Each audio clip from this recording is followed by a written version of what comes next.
إن الحمد لله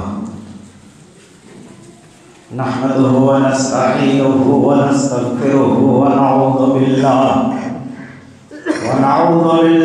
من شرور أنفسنا وسيئات أعمالنا من يهده الله فلا مضل له ومن يضلل فلا هادي له وأشهد أن لا إله إلا الله وحده لا شريك له وأشهد أن محمدا عبده ورسوله يا أيها الذين آمنوا اتقوا الله حق تقاته ولا تموتن إلا وأنتم مسلمون يا أيها الناس اتقوا ربكم الذي خلقكم من نفس واحدة وخلق منها زوجها وبث منهما رجالا كثيرا ونساء واتقوا الله الذي تساءلون به والأرحام إن الله كان عليكم رقيبا يا أيها الذين آمنوا اتقوا الله وقولوا قولا سديدا يصلح لكم أعمالكم ويغفر لكم ذنوبكم ومن يطع الله ورسوله فقد فاز فوزا عظيما أما بعد فإن أصدق الحديث كتاب الله وأحسن الهدي هدي محمد صلى الله عليه وسلم وشر الأمور محدثاتها وكل محدثة بدعة وكل بدعة ضلالة وكل ضلالة في النار وقال الله تبارك وتعالى في كلامه الكريم أعوذ بالله من الشيطان الرجيم بسم الله الرحمن الرحيم ولا تصعر خدك للناس ولا تمش في الأرض مرحا إن الله لا يحب كل مختال فخور معزز حاضرین جمعہ اور حاضرات جمعہ، خطبہ مسنونہ کے بعد قرآن مقدس کی آیت کریمہ سورہ لقمان کی آیت نمبر 18 آپ کے سامنے پیش کی گئی ہے۔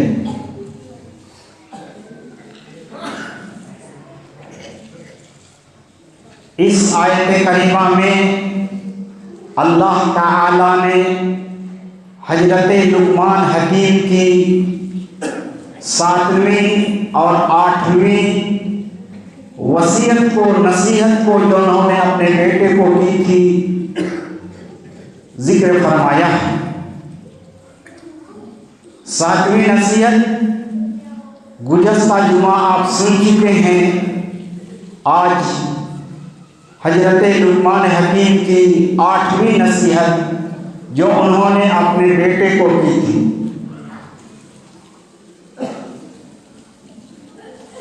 وَلَا تَمْشِ فِي الْأَرْضِ مَرَحًا، اور تو زمین میں اکڑ کر مت چل۔ إِنَّ اللَّهَ لَا يُحِبُّ كُلَّ مُخْتَالٍ فَخُورٍ، بے شک اللہ ہر اکڑنے والے، تکبر کرنے والے، فخر کرنے والے کو پسند نہیں کرتا ہے۔ اور اللہ تعالیٰ نے سورہ بنی اسرائیل کے اندر بیان فرمایا ولا تمش في الأرض مرحا إنك لن تخرق الأرض ولن تبلغ الجبال طولا، اور زمین میں تو اکڑ کر تکبر کی چال نہ چل، تم اپنی چال سے نہ زمین کو پھاڑ سکتے ہو اور نہ لمبائی میں پہاڑ کی اونچائی کے برابر ہو سکتے ہو۔ جب تیری چال سے نہ زمین پھٹے گی نہ تیری لمبائی پہاڑ کے برابر ہوگی، تو پھر ایسی چال کیوں چلو جو مغرور لوگوں کی چال ہے، جو متکبر انسانوں کی چال ہے، جو گھمنڈ کرنے والے لوگوں کی چال ہے۔ ایسی چال تو نہ چل۔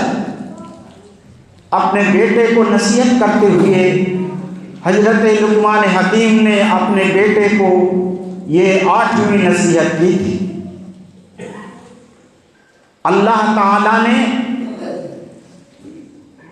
اپنا نام کبیر بھی رکھا ہے اور اپنا صفاتی نام ان کا متکبر بھی ہے اور ان کا صفاتی نام متعال بھی ہے۔ کبیر کا معنی بہت بڑا، یعنی اللہ بہت بڑا ہے۔ متکبر معنی بھی بہت بڑا، متعال معنی بہت بلند۔ یہ صرف اللہ کو زیب دیتا ہے۔ بڑائی، کبریائی، تکبر صرف اللہ کو زیب دیتا ہے، اللہ ہی کے لیے ہے، کسی کے لیے نہیں۔ اللہ فرماتا ہے سورہ جاثیہ کے اندر وَلَهُ الْكِبْرِيَاءُ فِي السَّمَاوَاتِ وَالْأَرْضِ وَهُوَ الْعَزِيزُ الْحَكِيمُ۔ اللہ ہی کے لیے بڑائی ہے، کبریائی ہے، آسمانوں میں اور زمینوں، اور وہ غالب حکمت والا ہے۔ اور اللہ تعالیٰ نے، اللہ کے نبی نے فرمایا کہ اللہ تعالیٰ فرماتا ہے، یعنی حدیث قدسی ہے، الکبریاء ردائی والعظمت ازاری فمن نازعنی واحدا منہما قذفتہ فی النار وفی روایت القیتہ فی النار۔ ابو داؤد کی روایت ہے، اللہ تعالیٰ فرماتا ہے تکبر میری چادر ہے، بڑائی میری چادر ہے، اور عظمت و بلندی میری ازار ہے۔ جو شخص مجھ سے ان دونوں کو چھیننے کی کوشش کرے گا تو میں اس کو جہنم میں پھینک دوں گا۔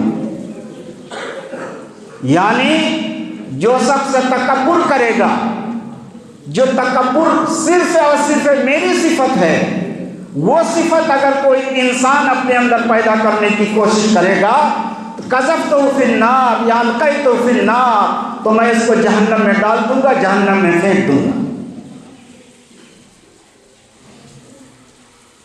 اور آپ جانتے ہیں کہ یہ ابلیس، شیطان جس کو ہم کہتے ہیں، اعوذ باللہ من الشیطان الرجیم ہم پڑھتے ہیں کہ شیطان رجیم مردود سے، ابلیس سے، اجازیل سے ہم پناہ مانگتے ہیں اللہ کی۔ یہ اللہ کا مقرب بندہ تھا، فرشتوں کے ساتھ رہا کرتا تھا، اتنا اونچا درجہ ان کا تھا۔ اللہ فرماتا ہے لیکن صرف ایک مرتبہ تکبر کرنے کی وجہ سے اللہ نے اس کو ابلیس قرار دیا۔ اللہ فرماتا ہے وَإِذْ قُلْنَا لِلْمَلَائِكَةِ اسْجُدُوا لِآدَمَ فَسَجَدُوا الْمَلَائِكَةُ إِلَّا إِبْلِيسَ أَبَى وَاسْتَكْبَرَ وَكَانَ مِنَ الْكَافِرِينَ۔ جب ہم نے فرشتوں سے کہا آدم کو سجدہ کرو، تمام فرشتوں نے فوراً سجدہ کیا، سجدے میں گر گئے، الا ابلیس، مگر ابلیس نے سجدہ نہیں کیا، ابا، انکار کیا، واستکبر، و تکبر کیا، گھمنڈ کیا، وکان من الکافرین، اور وہ کافر بن گیا۔ یہ عزازیل، یہ ابلیس، شیطان، یہ جنات میں سے ہے، فرشتوں میں سے یہ نہیں تھا، جنات میں سے تھا۔ بزرگی کی وجہ سے اللہ نے ان کو فرشتوں کے ساتھ رکھا تھا، لیکن اللہ کے اس حکم کی نافرمانی کی اور تکبر کیا۔ تکبر یہ کیا کہ اللہ نے مجھ کو آگ سے پیدا کیا، اور اس انسان کو، آدم کو، جسے سجدہ کرنے کا مجھے حکم ہوا ہے، ان کی پیدائش مٹی سے ہوئی، مٹی نیچے رہتی ہے اور آگ اوپر رہتی ہے، تو نیچے والے کو اوپر والا کیسے سجدہ کرے گا؟ یہ تکبر کیا، گھمنڈ کیا، کہا میں اس سے اچھا ہوں۔ اگر کوئی انسان یہ کہتا ہے کہ میں اس سے اچھا ہوں تو یہ تکبر ہے۔ اسی وجہ سے، اسی تکبر کی وجہ سے اللہ نے اس کو راندِ درگاہ قرار دیا کہ جاؤ، آج سے تم مردود ہو، آج سے تم مطرود ہو، آج سے تم مرجوم ہو، آج سے تم شیطان رجیم ہو۔ قیامت تک لوگ تجھ پر لعنت اور ملامت بھیجیں گے، صرف تکبر کرنے کی وجہ سے اور اللہ کی نافرمانی کی وجہ سے وہ اللہ کے دربار سے بھگا دیا گیا۔ معلوم یہ ہوا کہ تکبر، گھمنڈی، یہ شیطان کی صفت ہے، یہ شیطان کی چال ہے۔ اگر کوئی انسان تکبر کرتا ہے، اپنے آپ کو اچھا اور بڑا سمجھتا ہے، تو وہ شیطان کا چیلا ہے، اللہ کا بندہ نہیں ہے۔ وہ شیطانی صفت ان کے اندر موجود ہے جس کو اللہ ناپسند فرماتا ہے۔ ان اللہ لا یحب کل مختال فخور، ہر فخر کرنے والے، تکبر کرنے والے کو اللہ پسند نہیں کرتا، یہ شیطان کی صفت ہے۔ اسی لیے فارسی شاعر نے کہا تھا، تکبر عزازیل را خار کر، بزندان لعنت گرفتار کر۔ تکبر نے شیطان کو ذلیل اور رسوا کیا، اللہ کے دربار سے ان کو بھگا دیا گیا اور لعنت کے قید خانے میں گرفتار ہو گیا۔ سب اس پر لعنت بھیجتے ہیں، کیا کہتے ہیں؟ اعوذ باللہ من الشیطان الرجیم من ہمزہ ونفخہ ونفثہ۔ یہ انسان پڑھتا ہے، اس پر لعنت بھیجتا ہے، اس کے وسوسے سے اللہ سے پناہ مانگتا ہے، تو یہ شیطان ہے۔ اور اللہ تعالیٰ نے سورہ سجدہ کے اندر بیان فرمایا،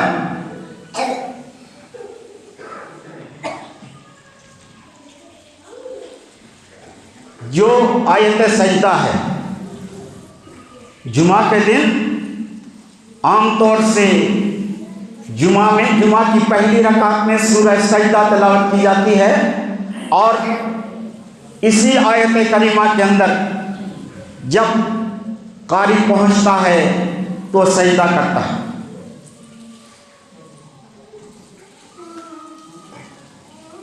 انما یؤمن بآیاتنا الذین اذا ذکر اللہ، انما یؤمن بآیاتنا الذین اذا ذکروا بها خروا سجدا وسبحوا بحمد ربهم وهم لا یستکبرون۔ مومن وہ ہے جب ان کے سامنے ہماری آیتیں پڑھ کر سنائی جاتی ہیں تو وہ سجدے میں گر پڑتے ہیں، خروا سجدا، سجدے میں وہ گر پڑتے ہیں، وسبحوا بحمد ربهم، اور اپنے رب کی تعریف کے ساتھ رب کی پاکی بیان کرتے ہیں، وہم لا یستکبرون، اور وہ تکبر نہیں کرتے۔ مومن لوگ جن کے سامنے قرآن پڑھ کر سنایا جاتا ہے تو فوراً وہ اپنے سر کو جھکا دیتے ہیں، اس کو مان لیتے ہیں کہ اللہ کا حکم ہے، یہ قرآن کا حکم ہے، اور اس میں اپنی طرف سے کچھ بڑائی نہیں، کچھ گھمنڈ نہیں، کچھ غرور نہیں، کچھ فخر نہیں۔ حضرت سلمہ بن اکوع رضی اللہ تعالیٰ عنہ ایک صحابی ہیں، راوی حدیث ہیں، وہ بیان فرماتے ہیں کہ اللہ کے نبی صلی اللہ علیہ وسلم کے سامنے ایک آدمی کھانا کھا رہا تھا بائیں ہاتھ سے، دائیں ہاتھ سے کھانا چاہیے اور بائیں ہاتھ سے کھانا کھا رہا تھا۔ نبی نے فرمایا کل بیمینک، اے فلاں شخص تو اپنے دائیں ہاتھ سے کھانا کھاؤ۔ قال لا استطیع، اس نے جواب دیا کہ میں دائیں ہاتھ سے کھانے کی طاقت نہیں رکھتا ہوں۔ نبی نے کہا لاستطعت وما منعه الا الكبر، اللہ تعالیٰ تم کو دائیں ہاتھ سے کھانے کی کبھی توفیق نہ نصیب فرمائے، اس نے انکار صرف تکبر کرتے ہوئے کیا۔ دایاں ہاتھ اچھا تھا، صحیح سالم تھا، کھا سکتا تھا، لیکن نبی کے حکم کی انہوں نے خلاف ورزی کی تکبر کرتے ہوئے، کہا کہ تکبر کی وجہ سے اس نے ایسا کیا ہے۔ نبی نے فرمایا لاستطعت، تجھے پھر توفیق دائیں ہاتھ سے کھانے کی کبھی نہ ہو۔ راوی حدیث کا بیان ہے کہ پھر وہ انسان جس نے تکبر کرتے ہوئے نبی کے اس حکم کو ٹھکرایا تھا، کبھی بھی پوری زندگی میں اپنا دایاں ہاتھ اپنے منہ تک نہیں لے جا سکا، اکڑ گیا۔ نبی کے سامنے ایک مرتبہ تکبر کرنے کا یہ نتیجہ تھا، یہ انجام تھا۔ حضرت عبداللہ ابن مسعود رضی اللہ تعالیٰ عنہ راوی حدیث ہیں، وہ بیان فرماتے ہیں کہ اللہ کے نبی صلی اللہ علیہ وسلم نے ارشاد فرمایا ہے لا يدخل الجنت من کان فی قلبہ مثقال ذرۃ من کبر، وہ انسان جنت میں نہیں جائے گا جس کے دل کے اندر ایک ذرہ کے برابر بھی تکبر ہوگا، ایک ذرہ کے برابر بھی گھمنڈ ہوگا، وہ انسان کبھی جنت میں داخل نہیں ہوگا۔ قال رجل یا رسول اللہ، ایک آدمی نے کہا اے اللہ کے رسول، ان الرجل یحب ان یکون ثوبہ حسنا ونالہ حسنا، آدمی پسند کرتا ہے، چاہتا یہ ہے کہ اس کا کپڑا اچھا ہو، اس کے جوتے اچھے ہوں، تو کیا یہ بھی تکبر ہے؟ نبی نے فرمایا قال ان اللہ جمیل یحب الجمال، اللہ خوبصورت ہے اور خوبصورتی کو پسند کرتا ہے۔ اچھا کپڑا پہننا اور اچھا جوتا پہننا اور اچھا لباس پہننا اور اچھا کھانا کھانا یہ تکبر نہیں ہے۔ نبی نے فرمایا تکبر کیا ہے؟ نبی نے فرمایا قال بطر الحق وغمط الناس، یہ تکبر ہے۔ بطر الحق، حق کو ٹھکرانا، حق کو ٹھکرا دینا، یہ تکبر ہے۔ وغمط الناس، اور لوگوں کو حقیر سمجھنا کہ یہ گھٹیا انسان ہے، یہ ذلیل ناکارہ ہے، ہمارے سامنے اس کی کچھ وقت اور حیثیت نہیں ہے، لوگوں کو اس نظر سے دیکھنا، اس نظریہ سے دیکھنا، کہا کہ یہی تکبر ہے۔ حق کو ٹھکرا دینا، کتاب و سنت کو ٹھکرا دینا، اللہ کی بات رسول کی بات کو ٹھکرا دینا، یہی تکبر ہے، اور لوگوں کو حقیر اور نادار سمجھنا یہی تکبر ہے۔ اور حضرت ابن عمرو بن عاص رضی اللہ تعالیٰ عنہ، یہ دونوں روایت جو میں نے بیان کیا یہ مسلم شریف کی روایت ہے، اور یہ ابن عمرو بن عاص کی روایت مسند احمد کی ہے۔ وہ بیان فرماتے ہیں کہ اللہ کے نبی صلی اللہ علیہ وسلم نے ارشاد فرمایا، جب حضرت نوح علیہ السلام کا انتقال کا وقت قریب آیا، ان کی موت قریب آ گئی، اب موت کے دہانے پر وہ موجود ہیں۔ ایسے وقت میں انہوں نے اپنے بیٹے کو نصیحت کی، اپنے بیٹے کو نصیحت کی۔ قال، حضرت نوح نے کہا، آمرک باثنین وانہاک عن اثنتین، میں تم کو 2 چیزوں کے کرنے کا حکم دیتا ہوں اور 2 چیزوں سے تم کو منع کرتا ہوں۔ 2 چیز کرو جو میں کہہ رہا ہوں، اور 2 چیز جن سے میں منع کر رہا ہوں اس سے تم رک جاؤ۔ اپنے بیٹے کو کہا آمرک بلا الہ الا اللہ، اے میرے بیٹے میں تم کو لا الہ الا اللہ کا حکم دیتا ہوں۔ لا الہ الا اللہ، کثرت سے لا الہ الا اللہ کہا کرو۔ نہیں ہے کوئی معبود سوائے اللہ، نہیں ہے کوئی معبود مگر اللہ، یعنی اللہ ایک ہے، عبادت کے لائق صرف اللہ ہے، کوئی نہیں۔ آمرک بلا الہ الا اللہ۔ پھر آگے فرمایا، کہا کہ اے میرے بیٹے اگر 7 آسمان اور 7 زمین میں، اگر 7 آسمان کو اور 7 زمین کو وضعیت فی کفۃ، ایک پلے میں رکھا جائے، ووضعیت بلا الہ الا اللہ فی کفۃ، اور لا الہ الا اللہ کو دوسرے پلے میں رکھا جائے، کیا ہوگا؟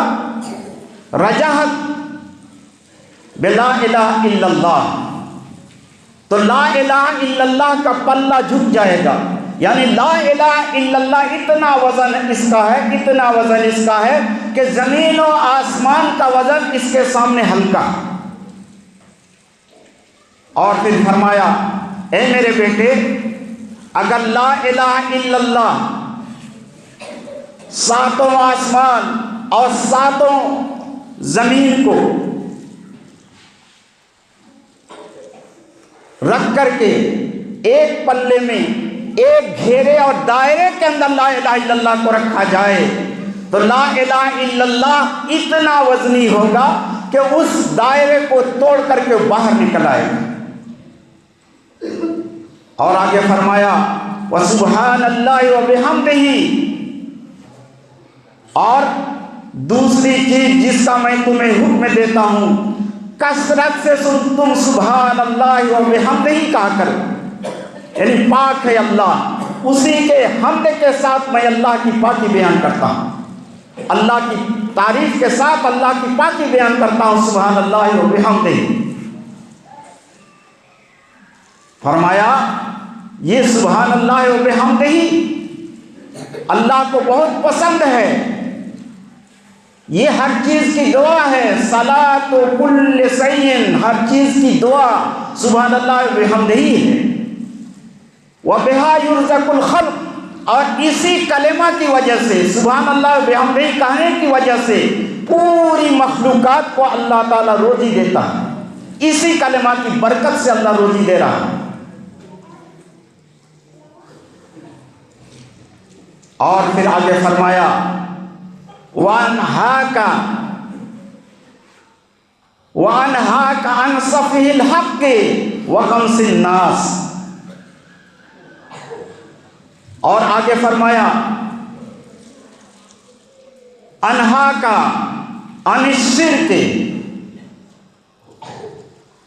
شرک سے میں تم کو منع فرما رہا ہوں، اور کبر سے، تکبر سے منع کر رہا ہوں۔ 2 چیز لا الہ الا اللہ کو لازم پکڑو، سبحان اللہ وبحمدہ کو لازم پکڑو، یہ 2 چیز کا حضرت نوح نے اپنے بیٹے کو کہا، 2 چیز کے کرنے کا حکم دیتا ہوں، اور 2 چیز سے منع کرتا ہوں، شرک سے منع کرتا ہوں ایک، اور دوسری چیز جس سے منع کر رہا ہوں تکبر سے منع کر رہا ہوں۔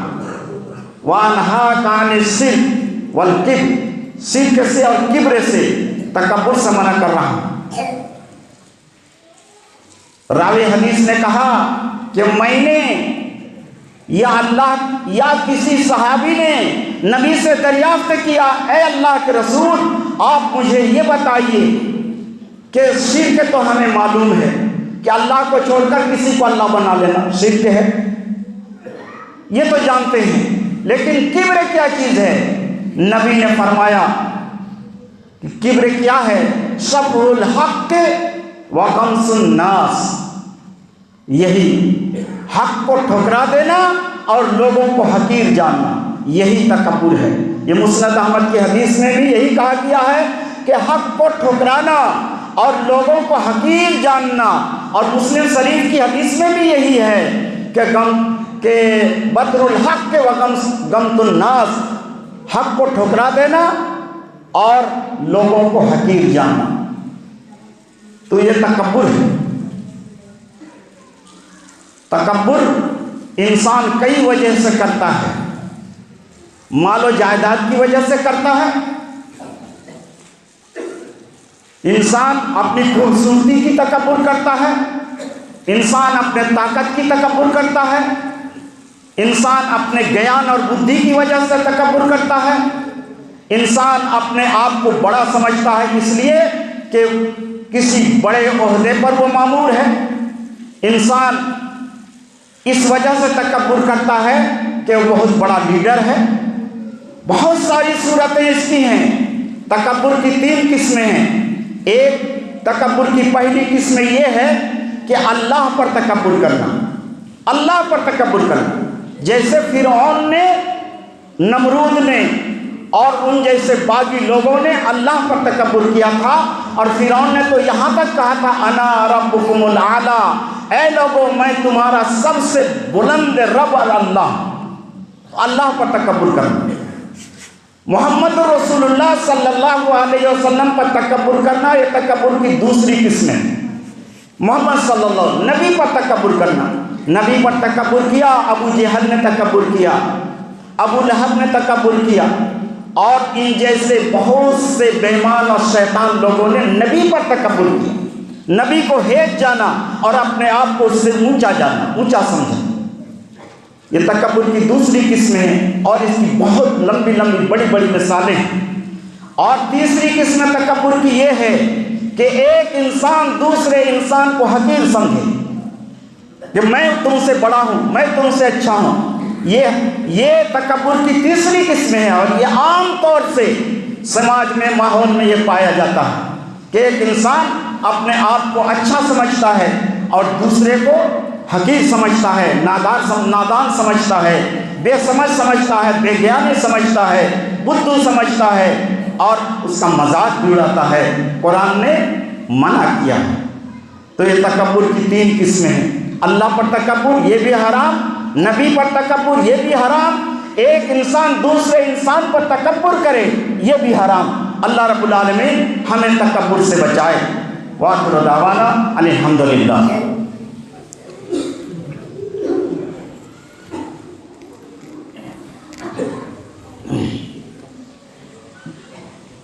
حاملا و مصلیا اما بعد فاعوذ باللہ السمیع العلیم من الشیطان الرجیم بسم اللہ الرحمن الرحیم ان اللہ و ملائکتہ یصلون علی النبی یا ایھا الذین آمنوا صلوا علیہ وسلموا تسلیما اللہم صل علی محمد وعلی آل محمد کما صلیت علی ابراہیم وعلی آل ابراہیم انک حمید مجید اللہم بارک علی محمد وعلی آل محمد کما بارکت علی ابراہیم وعلی آل ابراہیم انک حمید مجید ربنا ظلمنا انفسنا وان لم تغفر لنا وترحمنا لنکونن من الخاسرین ربنا افتح بیننا وبین قومنا بالحق وانت خیر الفاتحین ربنا هب لنا من ازواجنا وذریاتنا قرۃ اعین وجعلنا للمتقین اماما